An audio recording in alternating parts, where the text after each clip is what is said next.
Hey everyone, welcome back to the Worldview Minute. I'm Pastor Levi Secord. As we continue to now apply the Christian worldview, we're shifting from building the foundations to now we're trying to apply it to specific areas of life. And the best place to begin really is with the self, answering the question, who am I? And this is a question that our society and our day and our age is really obsessed with. But the good life is viewed as finding out what is my most authentic me? What is my truest self? And then being able to express that. Carl Trueman calls that expressive individualism. It's a wonderful term to diagnose what is at the heart of so many people's idea of what the good life is. And we are obsessed with finding that true self, but we seem incapable of finding it, or even when we do find it, being satisfied in it. We are constantly wandering, we're constantly looking for what is the true me, what is the best version of me, and if we can't find it, we blame everyone but ourselves. I mean, there are a myriad of different tests, personality tests, where we will pay money to people to take this test so that they can tell us more about the one thing we want to know more about, me. And the problem, of course, is while you can gather some insights from personality tests, they are just forced categories of cookie cutter kind of ways at looking at an infinitely different and diverse human race, as it were. Billions upon billions of people cannot be just categorized into 12 or 24 different personality types. And so we are left wandering with this feeling of alienation. Who am I? Why do I even need to ask the question? I mean, when we think about the question itself, who am I? How do you even answer a question like that? You generally would say your name and then maybe your family or where you were born or something like that. But we're trying to ask and answer a more fundamental question, like what is the deepest version of me? And what we are sensing and grappling with is this deep sense of alienation that we have, an alienation we have with creation, with one another, with God, and even with ourselves, that we don't know who we are because we are confused and lost individuals. And St. Augustine summarized this well in his book, Confessions, where he tells his own story of faith. He says this: "You, this is God, have made us for yourself, and our heart is restless until it finds its rest in you."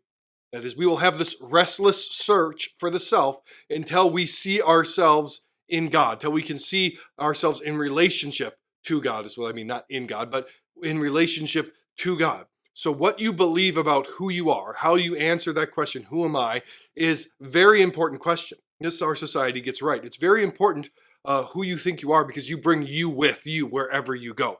If you think you're just a highly evolved monkey, that you're going to act certain ways. If you think you're a cosmic accident, you're going to act certain ways. If you think you can build your own identity or build your own reality, you are going to act a certain way.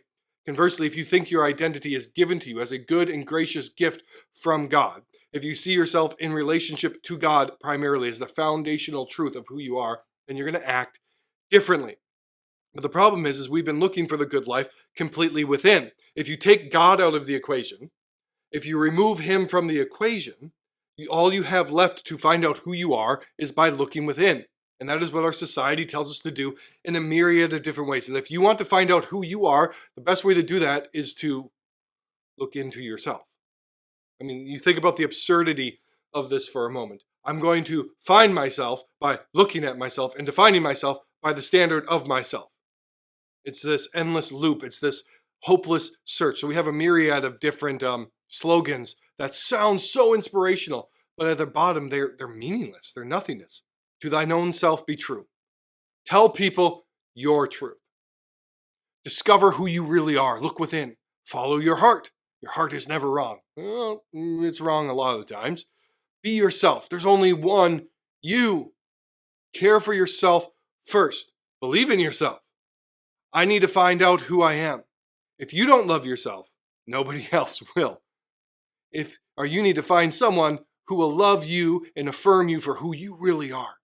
That's the only love that really counts.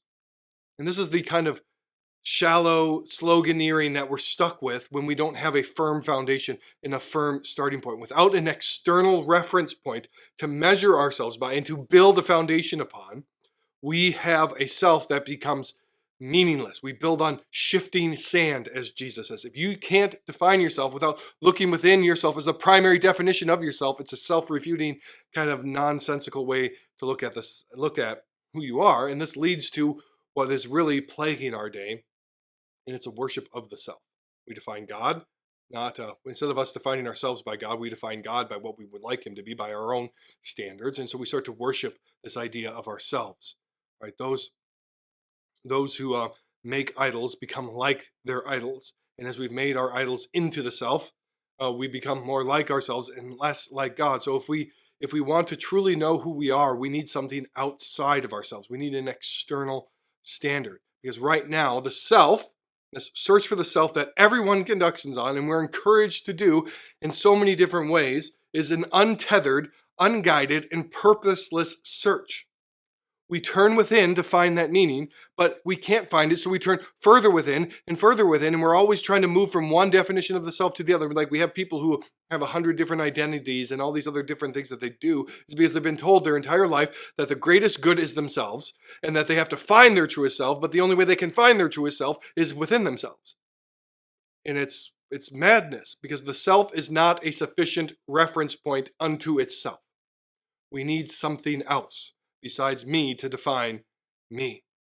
And Francis Schaeffer summarizes this well. He said this: "The dilemma of modern man is simple. He does not know why man has any meaning. He is lost. Man remains a zero. This is the damnation of our generation, the heart of modern man's problem." This is from He Is There and He Is Not Silent by Francis Schaeffer.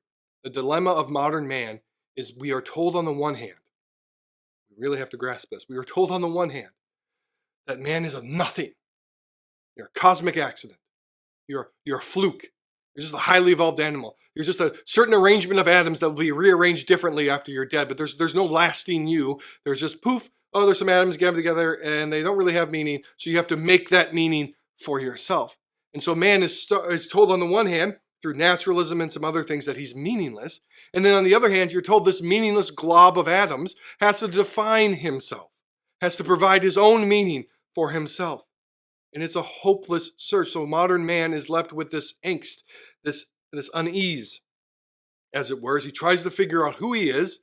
He knows deep down that he's more than an animal. He's more than a rock. He knows that there's something fundamentally different than him, but he's told the only way he can figure that out is by turning further within. And then we get the myriad of absurdities that we have today, where people are inventing identities that are in complete contradiction to what is actually there.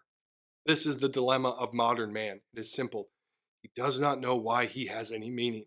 He doesn't know what he is. So even though you put out all of these phrases, even though you have all of these slogans about how great the self is, and you can find your true self and live your own truth and all of these things, that man still remains a zero. That the people who are the most given into the search for the true me often become the least stable individuals, the least happy and joyful individuals, because they've built their house on shifting sand. And they know deep down that if all my meaning comes from me making it, all my meaning of myself comes from within, then it dies with me, and man remains, as Schaeffer says, a zero. And so what we are going to do today, or in these series of episodes on the self, is I'm going to help us conduct this search for the true self. What is my true self? How do I even answer the question, who am I? How do we answer that distinctly as Christians with the foundations we have built? How do I answer that so we can solve the dilemma of modern man and asking, who am I? And first, we're going to start in the next episode by examining some false answers to this question, the common answers that we find in society that are given to people as hope, but that are just fool's gold. And then we will unpack what the Christian worldview says about who I am as a human, and then if you're a Christian, also who you are as a Christian. So I encourage you to like, comment, and share. Join us along this journey as we conduct an actual possible search, a search for the self that can actually be solved as it is guided through Scripture and the Christian faith.